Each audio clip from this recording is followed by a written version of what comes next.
Hi, this is Dr. Gregory Sadler. I'm a professor of philosophy and the president and founder of an educational consulting company called Reason.io, where we put philosophy into practice. I've studied and taught philosophy for over 20 years, and I find that many people run into difficulties reading classic philosophical texts.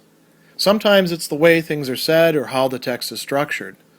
But the concepts themselves are not always that complicated, and that's where I come in.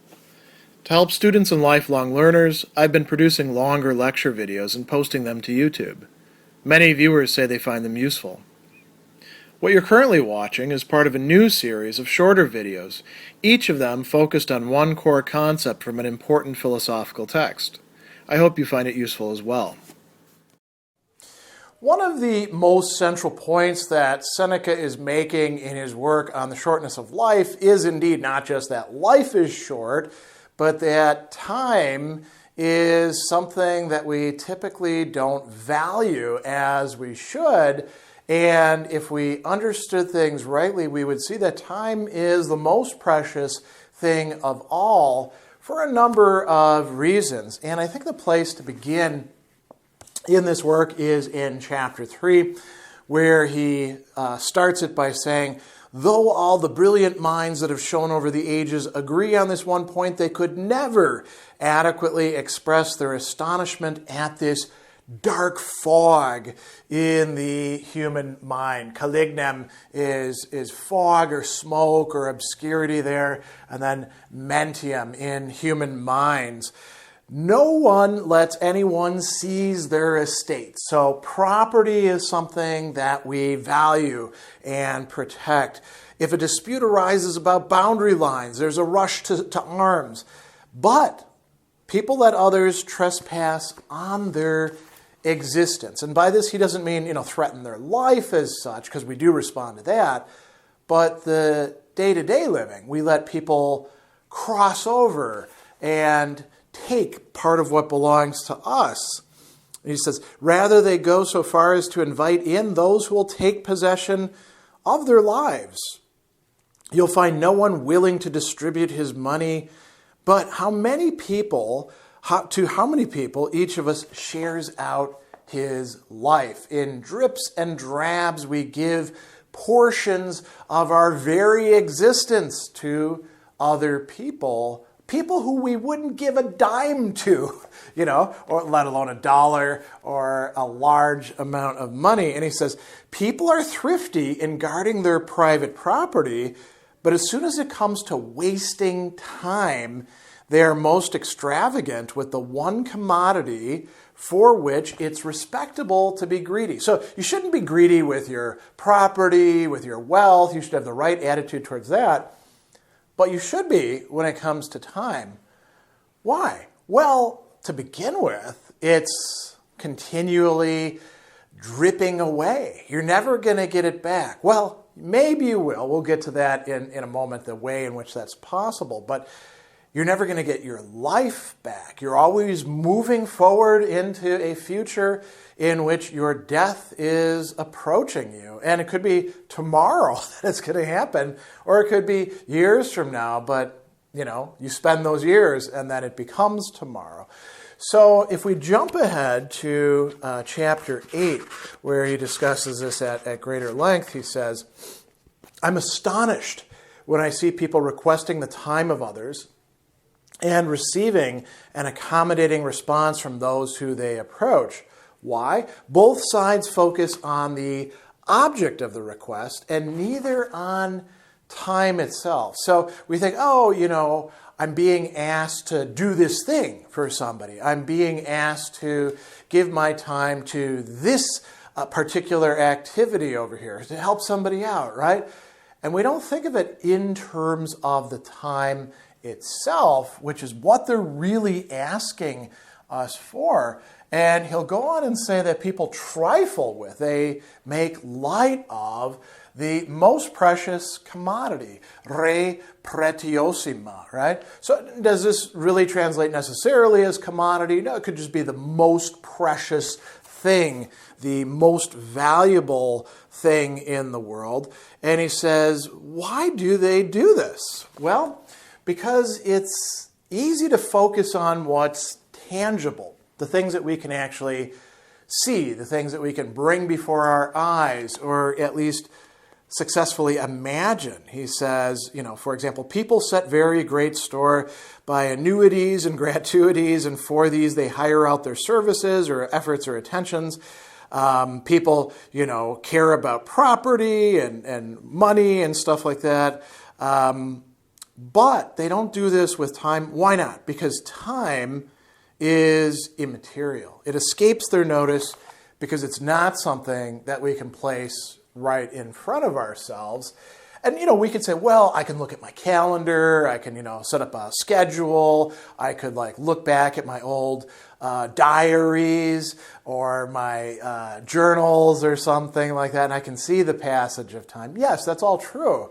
But you can't see time itself. And yet you're in it. You're swimming in it. You're moving forward in it towards the future, leaving the past behind in this little thing that we call the present. And he goes on and he says that a lot of people, they value time as if it was worthless. They think they have plenty of it, right? I've got time to spare. As a matter of fact, later on, he talks about other people who are trying to, as we say in English, kill time, right? They're trying to while away the hours so they can get to the thing that they want to. He talks about, there's an announcement about a gladiatorial show that's going to be on, and we can think about all sorts of other things. Ooh, this movie's going to be coming out. I can't wait, people say. And they try to figure out how to burn away that time. Back when I was in school, I remember us being bored a lot and being like, when will 3 o'clock come so we can get out of here? What can I do to take my mind off of this boring thing that I'm supposed to be listening to? Well, that's wasting time, right? And so he goes on and he says that no one values time. All use it more than lavishly as if it cost nothing. Now, that's the normal way of doing things.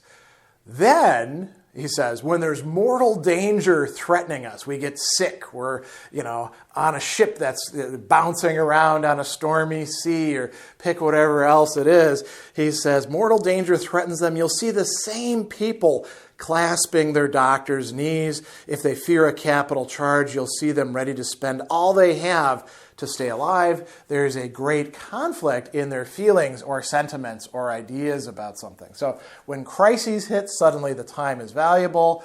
Otherwise, not really.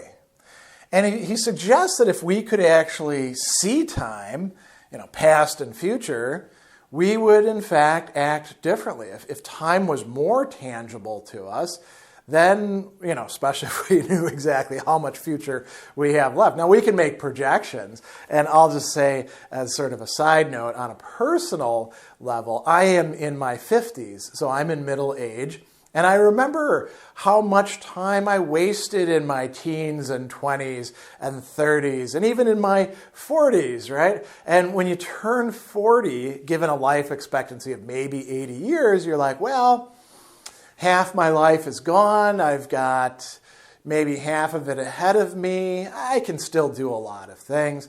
When you get into your 50s, now you're definitely on the shorter side of things. Seneca himself is writing as an older person about this. And he's writing to a friend who is preoccupied with his job monitoring the granaries and imports and stuff like that. Now, back to this, right? So if we could see time, we would act differently.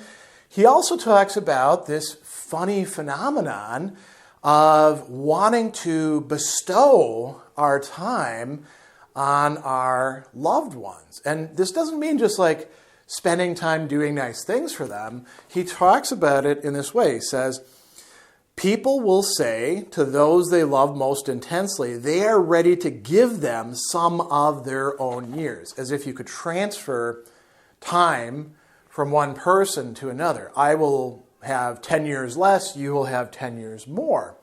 That doesn't work because that's not part of the metaphysics of human nature, we could say. But we can end up wasting our time. He says they do give them without knowing it, but they give in such a way without adding to the years of their loved ones. They subtract from themselves And this very point, namely whether they're depriving themselves, eludes them, and so they can bear the loss of what goes unnoticed in the losing. No one will follow no one will bring back the years. No one will restore you to your former self, he says. Time, the passage of it causes no commotion at all. It will call no attention to its own swiftness, right? So we really ought to, given these considerations, value our time much more highly. And one way that we can do this, Seneca is going to suggest, this is something we'll talk about more elsewhere, is by doing philosophy.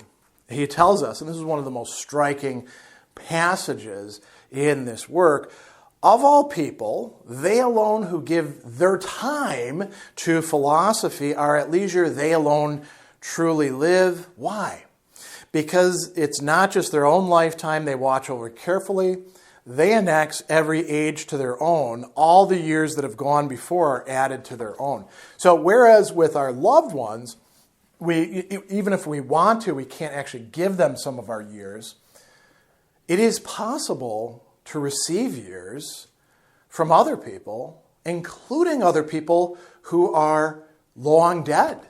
And we do this by making their time our time. He calls this the sole means of prolonging mortality or transforming it into immortality, right?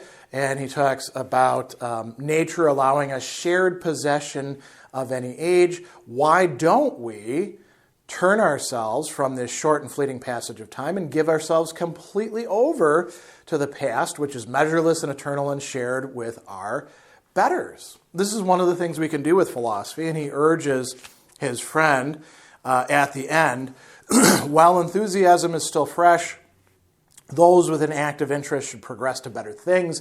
In this mode of life, much that is worth studying awaits you. What does practicing philosophy consist in? Love and practice of the virtues, forgetfulness of passions, knowledge of how to live and die, and deep repose or rest.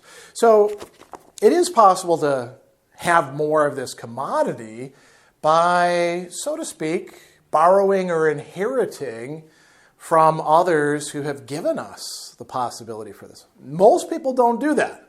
Most people fritter away their time, and what erodes it is going to be something that is a term that he uses over and over and over again in this piece, which is typically translated in English as being preoccupied.